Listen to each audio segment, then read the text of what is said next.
بسم الله الرحمن الرحيم. I am a reaver and I was taught how to pray Salah. That means every single time I pray, the person who told me gets the reward.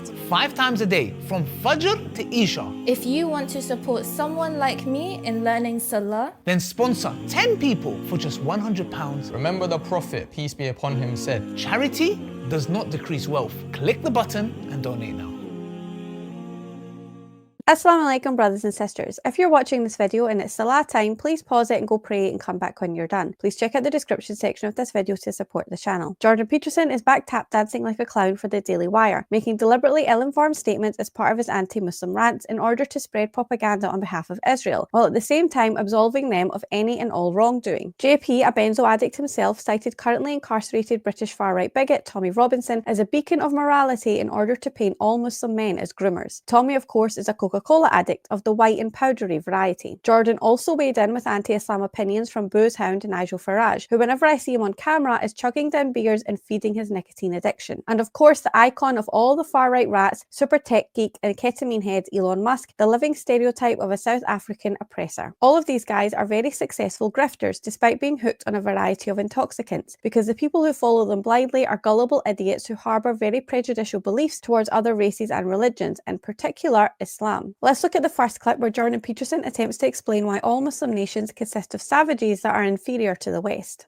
The 195 countries that currently make up the world, a mere 24 of these are true Western democracies. What cultural features characterize the 24 versus the rest, particularly the worst of the rest? 40 of 50, or 80%, of Muslim-majority countries are fully and unabashedly authoritarian. A mere 3 of the remainder are democracies: Morocco, Turkey, and Indonesia, if the definition is allowed to be approximate and generous. The rest are, at best, a mixed bag. And what of a majority Protestant or Catholic countries? 100% of these are highly functional free societies. Why the stark difference? In the Islamic world, divine law, Sharia, rules. And it is indisputably the case that the more fundamentalist accounts of Sharia, and potentially all accounts, don't mesh easily with the democratic idea of man-made laws subject to change and improvement by consensual and voluntary agreement. For Islamist supremacists, God's law, by their interpretation of course, is regarded as immutable and superordinate to any human legislation. Does this presumption not stand in virtually absolute opposition to a foundational democratic idea, the sovereignty of the people? Some might argue that Shura, the Islamic principle of consultation, is akin to democracy. However, akin to is by no means identical with, and such differences matter in the case of fundamental principles, and they matter a lot. Shura is traditionally a consultation among a select group of Islamic scholars or leaders, and not an electoral process involving universal suffrage, but a variant form of top-down, elite-imposed governance or tyranny. The historical method of leadership selection in the Islamic world, think of the caliphs, clearly and indisputably reflects this elitism. The same can be said regarding the imams. If such bending of the knee among such people and in such states was truly to the one God ruling validly forever from on high, something might be still said for it, at least among those who claim religious inspiration. A thorny problem remains, however, Islamic totalitarianism, which is far too often ruled by immature and hedonistic thug. The idea that Islam should govern all aspects of life, from personal behavior to state laws, also directly conflicts with the democratic principle of pluralism and freedom to choose. Remember as well, in keeping with all this, that the punishment for rejecting such claims, the price paid for apostasy, is not infrequently death. There is no manner in which any of this self-evidently aligns with the Western principles of freedom of thought, religion, and expression.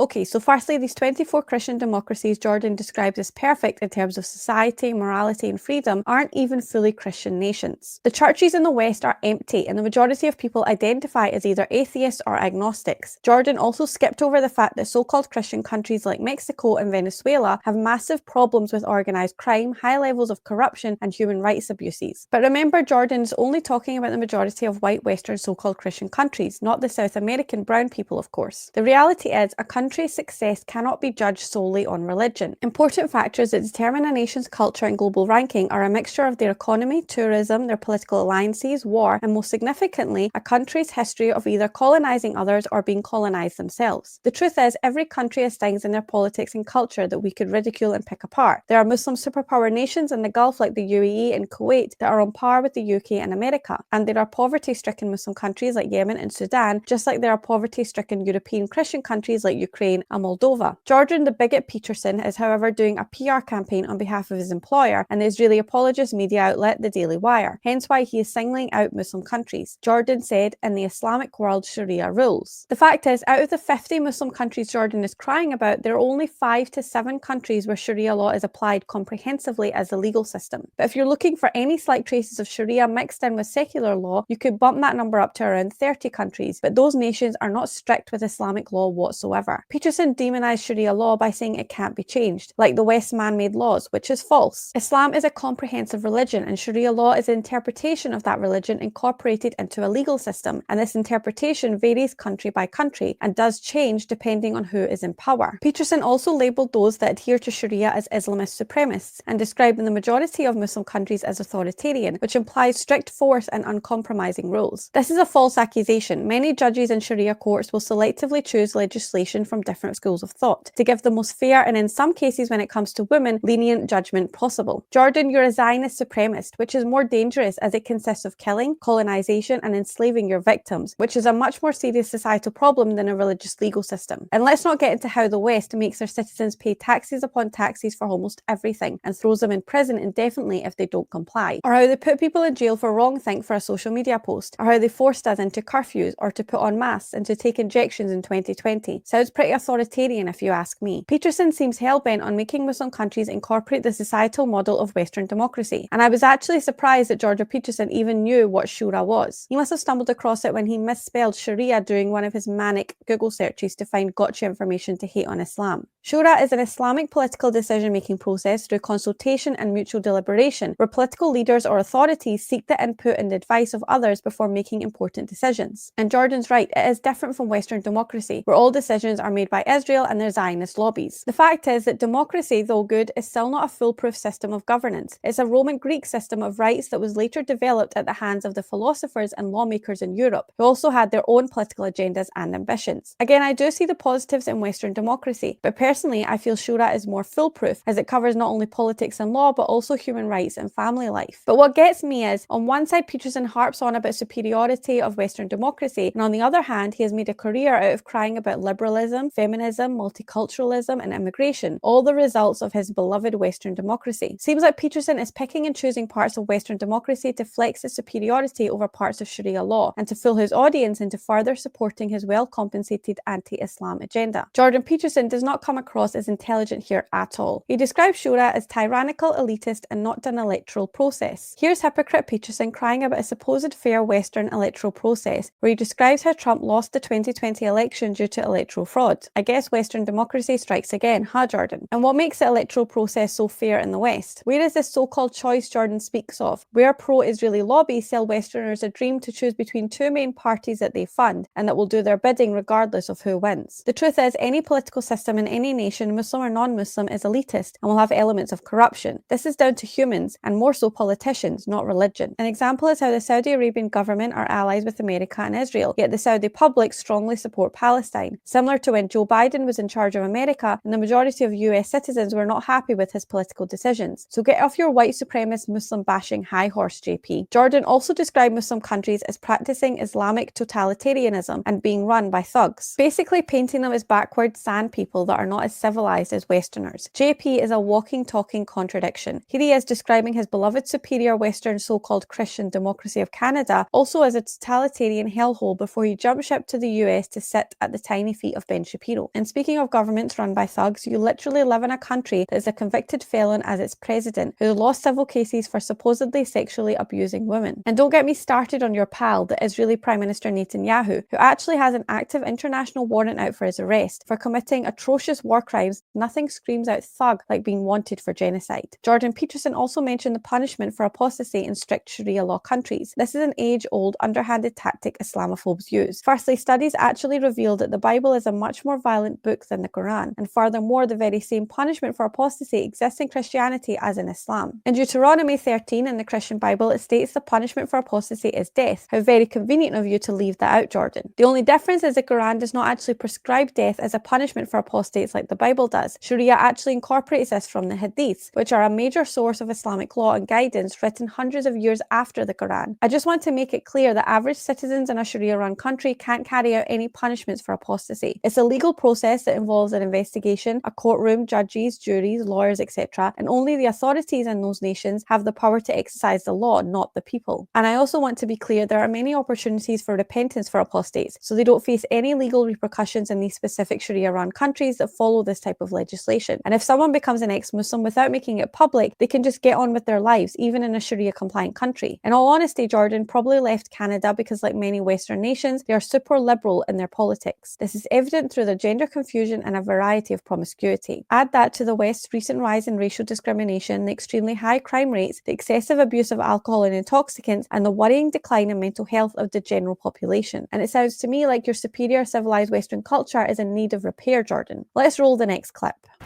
The difference between the societies under consideration, bad as it is in general, is clearly worse for women. Traditional Islamic jurisprudence assigns very different rights and roles to men and women. The typical woman in the authoritarian Muslim countries generally requires a male guardian's permission to marry, travel, or work. Their inheritance share is lesser, typically half. Men can divorce unilaterally with ease, while women cannot. Polygamy is legally allowed in many of the same countries, but polyandry in none. That is by no means all. Women's political participation is severely restricted. Dress codes are frequently or even typically severe. Laws against domestic violence are minimal or absent, and in some cases, marital rape is not recognized or criminalized. Access to education and employment is restricted or absent, and women have limited control over their reproductive choices. The judicial system also operates in ways severely biased against women, with their testimonies often valued at less than men's and their access to justice impeded. If those who inhabit such countries cannot treat their own mothers, wives, and daughters equally, then their track record for tolerating others, including anyone who does not share their attitudes, religious and otherwise, is unlikely to be good. The rape gangs point to this terrible fact. Are we to assume that no cultural reasons whatsoever are relevant? Is the possibility that claimed religious belief is involved, however false that claim might be, is simply to be taken off the table? And all the while, the progressives wrung their God-forsaken hands about Islamophobia, that term for cowards, collaborators, and fools, and hate speech, that term for those who hate speech. The cover-up, cowardly, hypocritical, and unforgivable. Consider, in this regard, the plight of one true spokesman, the hypothetically nefarious and now internationally notorious Tommy Robinson. And remember, not only did Mr. Robinson stand up to the mad and dangerous gang criminals at the risk of his own skin, but also to their middle and upper class protectors and stooges. We might also observe with equal pessimism that the objections from the international community to the mass rape scandal in the UK is not coming in the main from moderate Muslims from within the UK itself, or from hypothetically moderate Muslim countries. Surely it is incumbent on those within the Islamic world who claim no causal association between the tenets of the Mohammedan faith and the wretched treatment of women at the hands of the brutes to forthrightly indicate that such behavior is not only utterly unacceptable, but absolutely at odds with the faith. Where are the public demonstrations in the societies of the Muslim world against the deceivers and liars who claim religious affiliation in the name of Allah?